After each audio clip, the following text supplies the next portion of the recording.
Hi. It's the voice of an actor. Thank you all so much for coming. I want to thank Angela for bringing all of her friends today. It's really an honor for me to be giving this first lecture for you guys today. First and foremost, there will be a trigger warning or content warning, if you will, because I will be talking a lot about depression and mental illness. It's nothing too brutal, but if it makes you feel uncomfortable, it's totally okay if you feel like you need to leave. If you feel like I'm not talking about about mental illness productively or appropriately, please talk to me afterward, because it's something that needs to be talked about, but it can always be talked about better. So, first and foremost, I am getting a BSA in Math and Music Technology in May. I came in solely as a math major. I think a lot of Carnegie Mellon students come in to study an academic field, but they pursue their artistic passions on the side. For example, like mine was music, and they get it in the form of a minor or extracurricular, or they do it independently, which is totally cool. I, like a lot of people, wanted to come into school and get a job, and make money, so that's why I studied math. And I thought, I do like math. I really do like math, so it made sense for me. It started off okay, but then I started to have less and less of a good time. Maybe my interests were just shifting, and I grew less passionate about the areas of math that I was currently studying.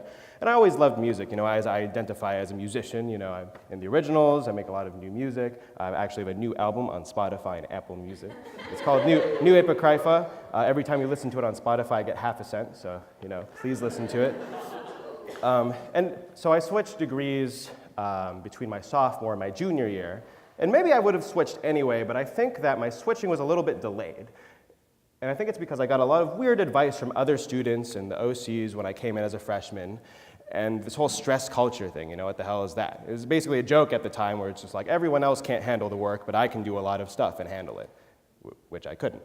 And so I switched, and I feel a lot happier, but that's sort of the reason I applied for this first lecture series. So in a really tough round of first nominations, I nominated myself and I got in.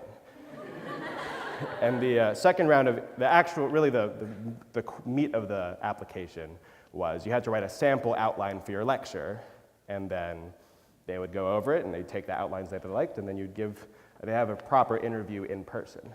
And they gave us a couple sample outlines, and one of them I thought was really interesting. It was a speech about trying new things while knowing how to balance your responsibilities. If you're passionate about a lot of things, you can't go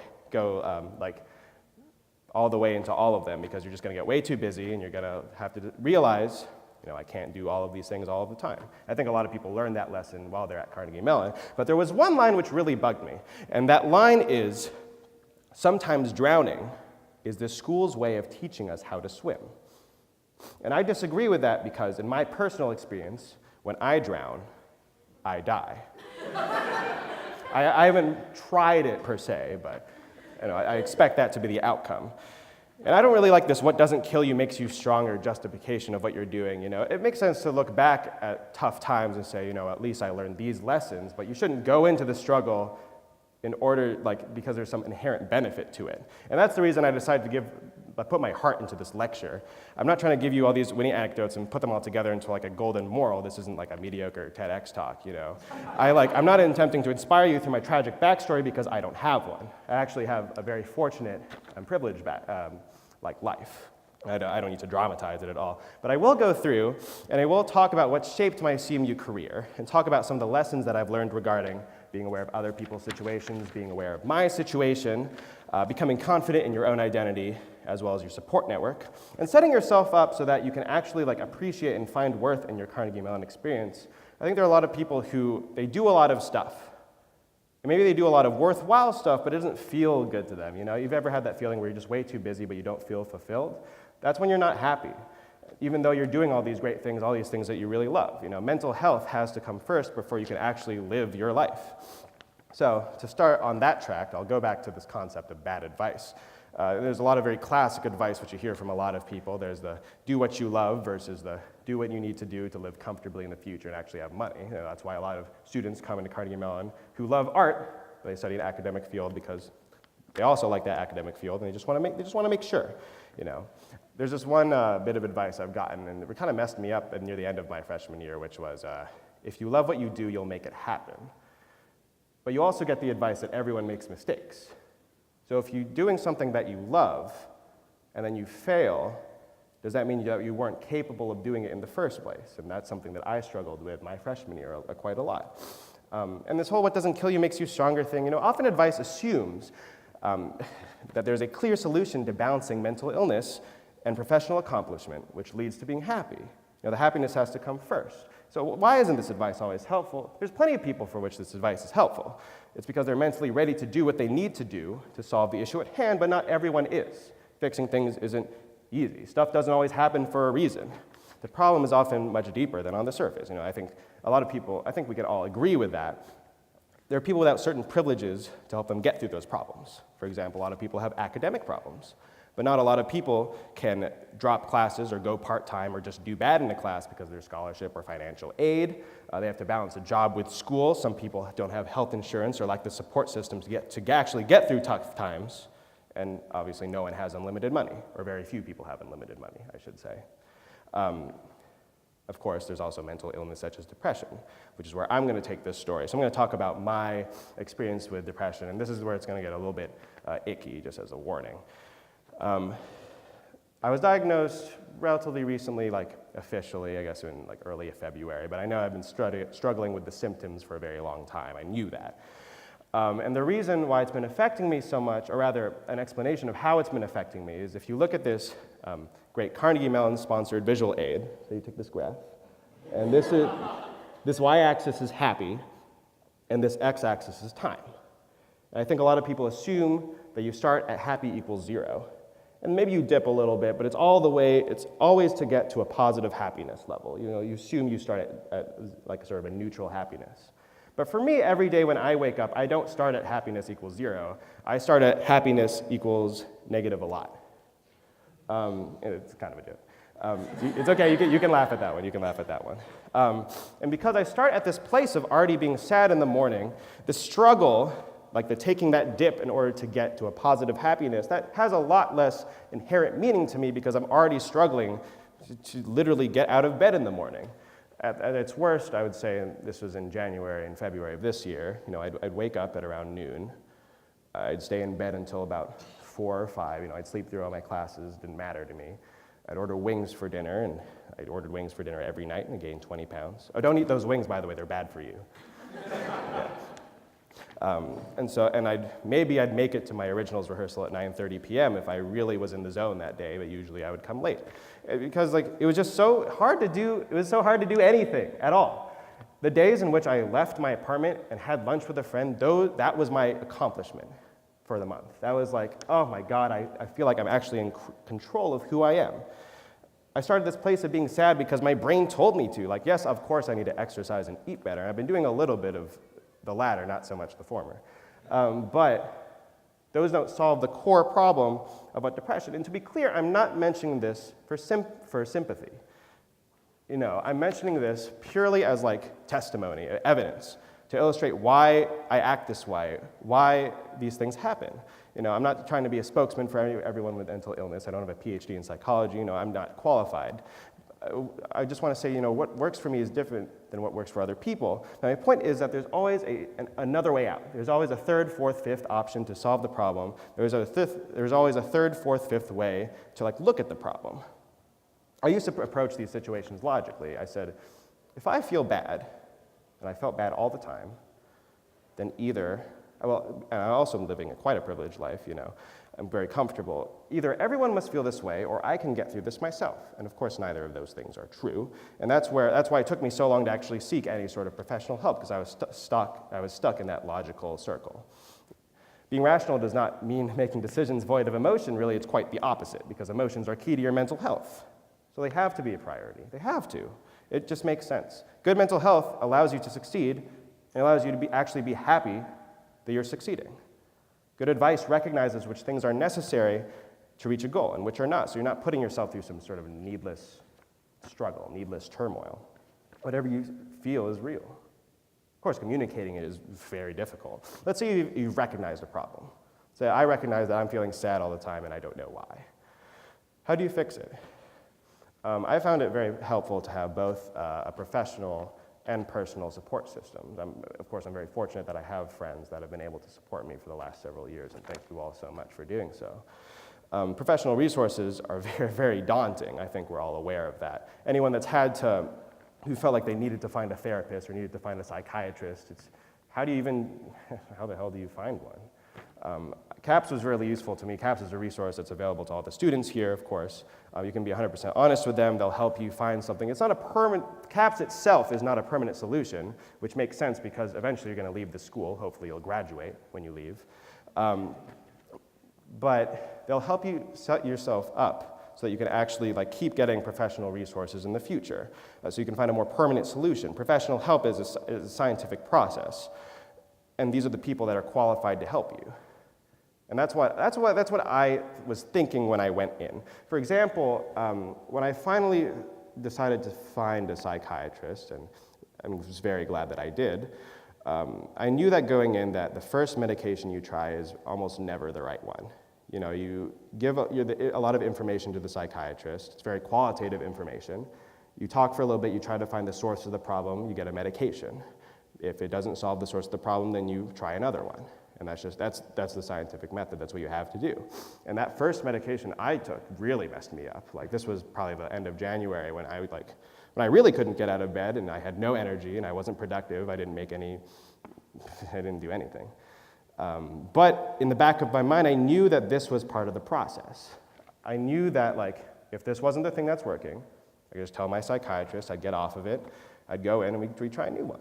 And even though I was so sad, that was the productive dip into negative happiness for me. I knew what I needed to do, and then I did it. And thank goodness.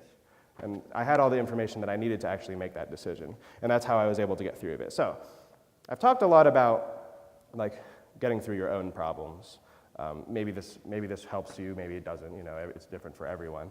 I want to talk about supporting other people because supporting other people is extremely difficult. Sometimes you start to feel that you don't have the mental fortitude to help your friends, and that's totally okay. When your friends do come to you, there's plenty of types of support that you can give them. Oftentimes you just need emotional support. They just need a little bit of a handhold, a little bit of comfort to get over the hump and make them feel like their feelings are validated, that what they're feeling is indeed real.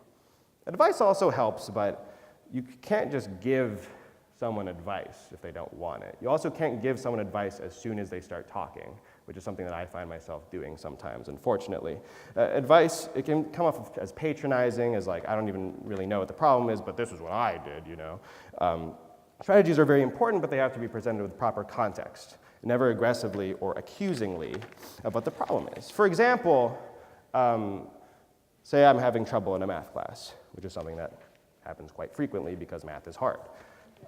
And I'm telling my friend this, and there's a big difference between my friend telling me, obviously you just have to go to office hours, versus maybe I can go to office hours with you, or I can help you write an email to your professor to ask for to meet individually.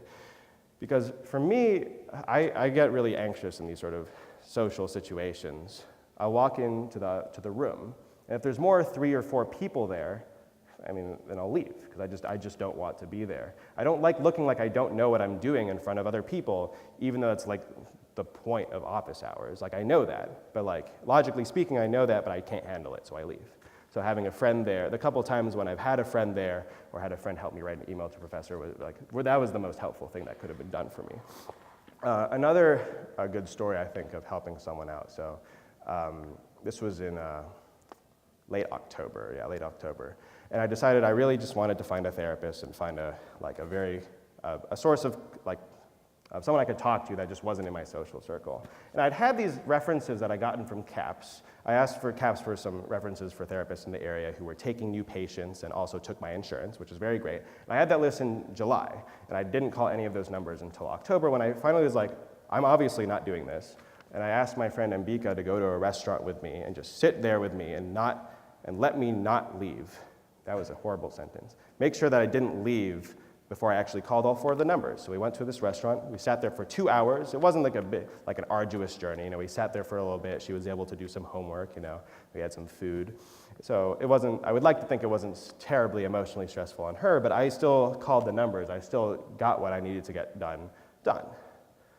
And it was wonderful that she took the time out of her day to do that for me. It was also really wonderful because we went to a burger place and she's a vegetarian. So like I was quite thankful for that. So that's just an example of how you can help someone without like, throwing yourself at them or pretending you know what their problems are. But if you can't be emotionally available for someone, that is also okay. I think clearly talking about this mental illness, there have been times in which I have not been able to support my friends to the best of my ability. And I told them that. I talked to them about it. I said, hey, this is my personal policy is like, you can text me, you can call me, I'll always talk to you. But I can't be the person that's like with you 24/7. I can't be the person that's giving you what you need all the time, unfortunately. And they understand because, I'm not obligated to necessarily. I want to be there for them. I'm doing what I can. The only thing, I usually recommend like, hey, have you looked at any sort of professional resources? And if there is an emergency, like I'm going to call 911 because if there is an emergency, I'm not qualified to handle it. I think a lot of people put that burden upon themselves as friends to get their friends out of a hole. But you shouldn't. It's not all on you. That's what these professional resources are here for. So I've talked a lot about sort of abstract, like helping your friends, helping yourself. Let me actually talk about Carnegie Mellon for like 5 minutes. I'm going to talk about the originals because that's like the one thing I did here. Let me think. It's an all-male a cappella group. Sorry, I forgot we were an all-male a cappella group. We're an all-male a cappella group. I was very passionate about them. We basically do the pitch perfect thing, except our pants are a little tighter. And of course, student groups are a great way of like making friends when you first come in as a student, because it's just a good way to get people together and just meet new people if you have trouble making friends. And do something that you love. And singing is something that I love. Music is something that I love. It just makes sense. However, I started to get just a little bit too invested in it.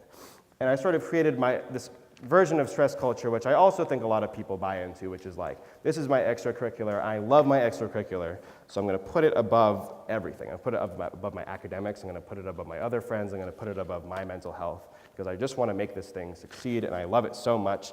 And these clubs can be very healthy, but they can also be extremely unhealthy.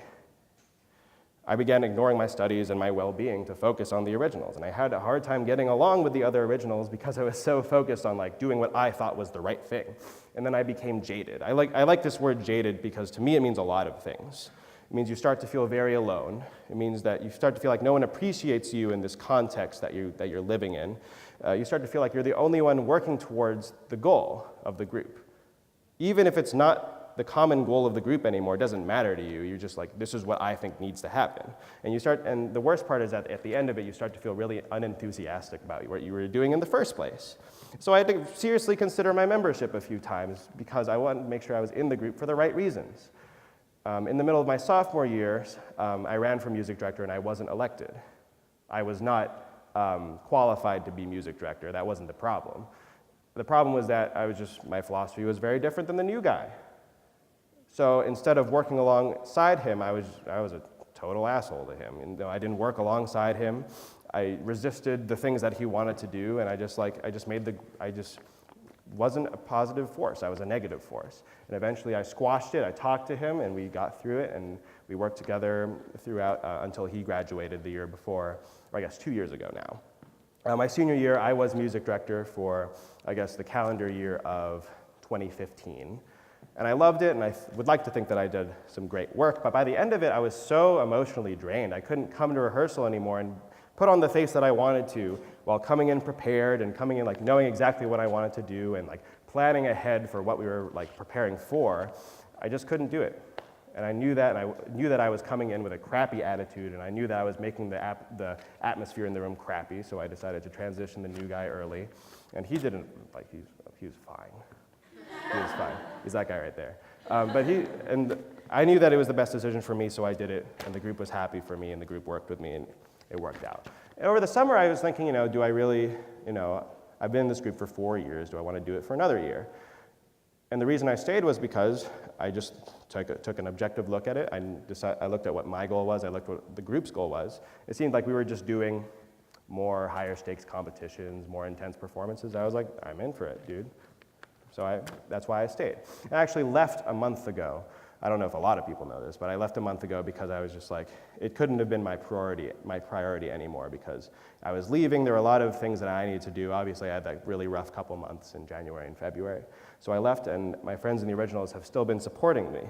And I think that a lot of people are leave because they're afraid to leave their student organizations because they're scared of upsetting people. That's like quite the opposite of what's going to happen because, these people, they care about you. I'm not friends with people in the originals because they're originals. I'm friends with them because I like them and they're good people. And I can easily communicate with them because, as we all know, the originals love talking about the originals. And so my transition out was really easy. They were really good to me, and I still hang out with them. So it was the best thing for me, and the group knows that. I'm very happy that that was something that could happen. Anyway, I'm about to reach the end of my speech. Like I said, I don't have any golden moral rainbows, the more you know stuff at the end of this. But there could do a couple things I do want to reiterate before I leave, or rather walk over there. Just take care of yourself. It's way easier said than done. You have to find this balance between passion, fun, work, friends, mental health, etc., etc. Some people have different needs than others. That's totally okay. It's okay to not be okay. I love that phrase. It's okay to not be okay. And it's okay for other people to know that you're not okay. I think, like I said before, I'm not using the fact that my mental health's been all over the place for sympathy. I'm using it literally as information so that you know how to talk to me, I know how to talk to you. That's why it's important. Don't look for the one true answer. There isn't always a one true answer. It's hard. You'll get there. Thank you.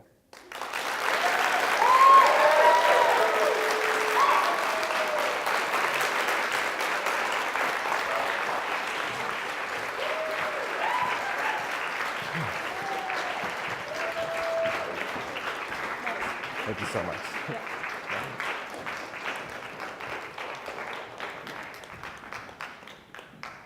you, Erik, for that amazing speech. We're going to be taking a short 3-minute break. We'll be here for Okay. our second I was going to sit next to you, but